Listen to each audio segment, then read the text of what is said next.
শিশুটির হাতে মোবাইল, মোবাইলের স্ক্রিনে রিলস, অন্তহীন অর্থহীন শালীন অশালীন ভেদাভেদ জ্ঞানহীন রিলস। শিশুটি দেখে যাচ্ছে টানা, নড়া নেই, চড়া নেই, মাথা খাটানো নেই। আগে শিশুরা কার্টুন শো দেখত মিনিট 20, অতক্ষণ মনোযোগ ধরে রাখার ব্যাপারও নেই। 2-1 মিনিটের রিল চলছে পরপর, পরের পর। শিশুটি কাউকে বিরক্ত করে না, চেঁচামেচি করে না, ঘরদোর নোংরাও করে না। ভালো ব্যবস্থা, তাই না? বিষয়টা কিন্তু বেশ সুবিধার। আর তার মনের ভেতর, তার অপরিণত নিষ্পাপ কাদার তালের মতো যে কোনো ছাঁচে পড়ে তার রূপ ধারণ করার মতো নরম মনটার ভেতর কি ঢুকছে পরপর, পরের পর? একটু কোনো সুস্থ চিন্তা, একটু কোনো শোভন বিনোদন? কি মনে হয়, কি ঢুকছে তার নিষ্পাপ মনে? দয়া করে আপনার পরিবারের ক্ষুদে সদস্যটির হাত থেকে মোবাইলটি নিয়ে একটি বই ধরান। হ্যাঁ, মানছি এখনই পড়তে পারে না, হয়তো পড়ে দিতে হবে। আপনি ব্যস্ত, সত্যিই ব্যস্ত, সেটাও জানি। আচ্ছা, না হয় ছবিই দেখুক খানেক, যখন সময় হবে পড়ে দেবেন খন। ছিঁড়ে ফেলবে, নষ্ট করবে?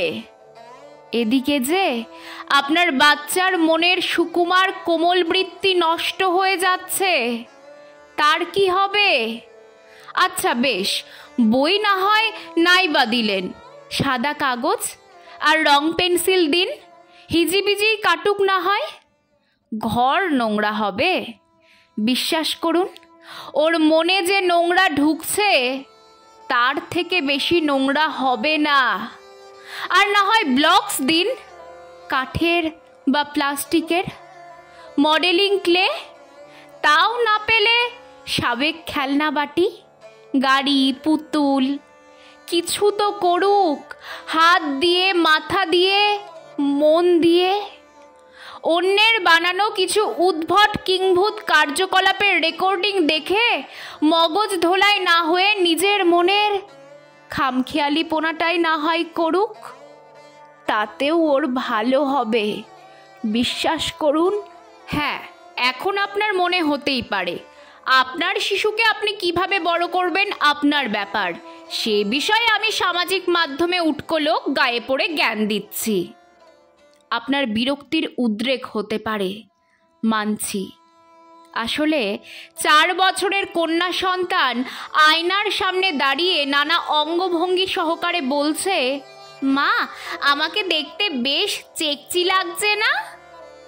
আর মা বাবা গদগদ হয়ে বলছেন, দেখেছো তো কি সব বলে, কোথায় যে শিখছে কে জানে।